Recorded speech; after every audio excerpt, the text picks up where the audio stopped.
తాకట్టులో ఉన్న బంగారాన్ని విడిపించి ఆ రోజున్న మార్కెట్ ధర కట్టి మిగిలిన డబ్బును మీకు అందిస్తుంది కొమ్మూరి గోల్డ్.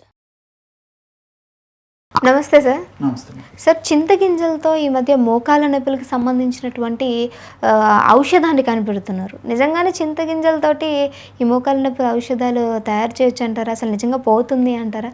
దీని గురించి ఒక వివరణ సార్. చింతగింజలని మోకాళ్ళ నొప్పులకి చాలామంది వాడుతున్నారండి. ఈ మధ్య కాలంలో విపరీతంగా పాపులర్ అయిపోయింది. పద్ధతి ప్రకారము క్రమానుగతంగా దానికి సంబంధించిన పద్ధతిలో ఫార్ములాను తయారు చేసుకుని వాడుకోగలిగితే నిజంగా చింతగింజల వల్ల మోకాళ్ళ నొప్పులకు చక్కటి ప్రయోజనం అయితే చేకూరుతుంది. సో చింతగింజలు వాడుకోవడం వల్ల అందులో రసాయన పదార్థాల ప్రభావం చేత మోకాళ్ళలో భాగంలో గుజ్జు ఉత్పత్తి చేసేసి ఆ గుజ్జు బాగా ఉత్పత్తి కావడం చేత ఆ యొక్క ప్రభావం చేత మోకాళ్ళ భాగంలో మరి ఆ యొక్క రాపిడి తత్వం తగ్గిపోయేసేసి మృదువుగా తయారయ్యేసేసి మోకాళ్ళ భాగంలో నొప్పి, పోటు, సలుపు, బాధ, అసౌకర్యం కూడా తగ్గేదానికి అవకాశం ఉంటుంది అన్నమాట. కాబట్టి పద్ధతి ప్రకారం తయారు చేసుకొని వాడుకోవాలి. చింతగింజను ఎలా వాడుకోవాలంటే చింతగింజలను ముందు చూర్ణం తయారు చేసుకోవాలి. చింతగింజను చూర్ణం చేసుకుంటే దాన్ని ఏం చేయాలంటే ముందు చింతగింజలని ఒకరోజు బాగా నీళ్ళలో నానబెట్టేసేసి వేయించిన తర్వాత ఆ వేడిగా ఉన్నప్పుడు చూర్ణం తయారు చేసుకోవడం ఒకటి. లేకపోతే ముందే వేయించిన తర్వాత నీళ్ళలో నానబెట్టేసేసి ఒకరోజు 2 రోజులు బాగా నానిన తర్వాత మళ్ళీ వాటిని వేయించేసేసి చూర్ణం తయారు చేసుకోవడం ఒకటి. సో లేదంటే కొంతమంది ఏం చేస్తారంటే చింతగింజలు వేయించేసేసి వేడిగా ఉన్నప్పుడు చూర్ణం కూడా తయారు చేసుకుంటుంటారు. రకరకాల పద్ధతులు చింతగింజల చూర్ణం తయారు చేసుకుంటారు. సరే, ఇవన్నీ కష్టం అండి, మేము ఇవన్నీ ఎక్కడ తయారు చేసుకోగలము, ఇది మాకు ఇబ్బంది అవుతుంది, మాకు క్లారిటీ ఉండదు వీటిలో ఎట్లా తయారు చేసుకోవాలన్నప్పుడు ఇంత కష్టపడకుండా మార్కెట్లో చింతగింజల చూర్ణం దొరుకుతుంది. సో ఇది వాడుకుంటే ఇంక ఇబ్బంది ఉండదు. చింతగింజల చూర్ణం చాలా చౌక ధరకే దొరుకుతుంది అనమాట.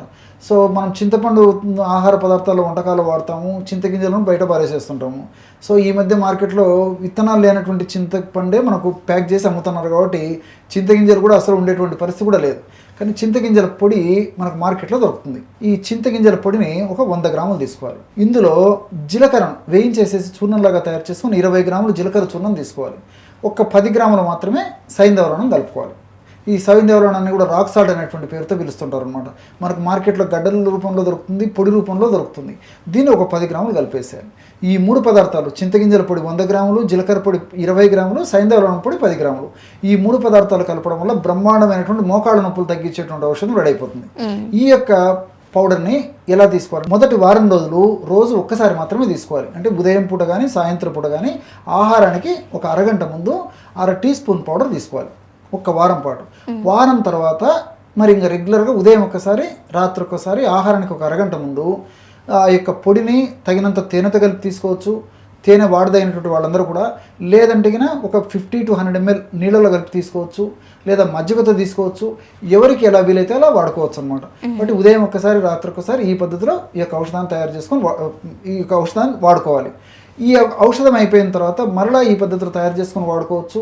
లేకపోతే ఒకేసారి ఇంచుమించు 2 మాసాలకు సరిపడా కూడా నేను చెప్పినటువంటి రేషియోలో ఒకేసారి తయారు చేసుకొని కూడా వాడుకోవచ్చు. దీన్ని ఇంకొక పద్ధతిలో కూడా ఈ యొక్క ఫార్ములాను వాడుకోవచ్చు. ఎలాగంటే మనం తయారు చేసుకున్నటువంటి ఫార్ములాని ఒక 200 ml నీళ్ళల్లో ఒక 1/2 టీ స్పూన్ నుంచి 1 స్పూన్ వరకు ఒక పౌడర్ యొక్క పొడి వేసేసి జావలాగా కాచుకొని తయారు చేసుకొని ఆ యొక్క జావను కూడా తాగొచ్చు.